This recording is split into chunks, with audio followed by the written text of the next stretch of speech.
جیسے ہی سراج صاحب یہاں پر ہادیہ کو بتانے لگتے ہیں کہ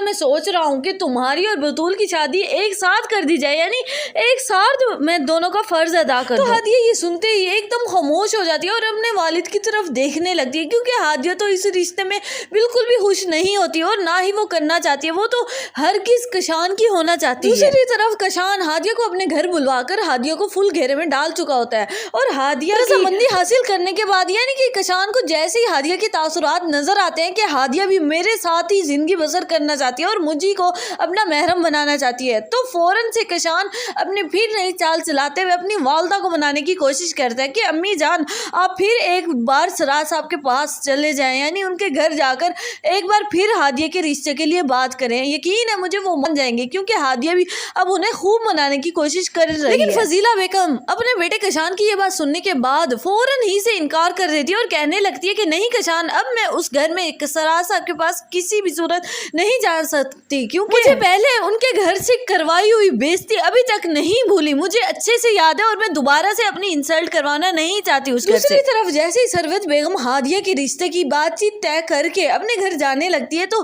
کشان کو خبر معلوم ہوتے ہی کشان فوراً سے ہادیہ کو کال کر کے کہنے لگتا ہے کہ ہادیہ میں اب بس ان کے گھر جا رہا ہوں، تو ہادیہ پوچھنے لگتی ہے کہ کشان آخر کیوں جا رہے ہیں ان کے گھر، تو فوراً سے کشان بتانے لگتا ہے کہ ان کے گھر پہنچنے سے پہلے انہیں یہ خبر معلوم ہو جائے کہ تم صرف میری ہو، تم کبھی بھی کسی اور کی نہیں ہو سکتی اور نہ ہی میں ان کا ہونے دوں گا، میں کسی کی لاکھ کوششیں ہونے کے باوجود بھی تمہیں کسی کا نہیں ہونے دوں گا، میں ہی تمہیں حاصل کر کے ہی رہوں گا۔ اور پھر ہادیہ کو خوب پکا کرنے کی کوشش کرتا ہے، کہنے لگتا ہے کہ ہادیہ یہ تم بھی ٹھان لو کہ تم صرف میری ہو اور میری ہی رہو گی، تم بھی کسی کے ساتھ رشتے کے لیے ایگری نہیں ہوگی، میرا بھرپور طریقے سے ساتھ دو گی۔ اس طرح سے ہادیہ کشان کی باتوں پر عمل کر کے اپنی زندگی خود ہی اجیرن کر رہی ہے، یعنی اس میں کسی کا کوئی قصور نہیں ہے اور نہ ہی وہ کسی کی بات ماننے کو تیار ہے۔ وہ یہ نہیں جانتی کہ کشان تو صرف اس سے بدلہ لینے کے لیے، انتقام لینے کے لیے اسے اپنانا چاہتا ہے۔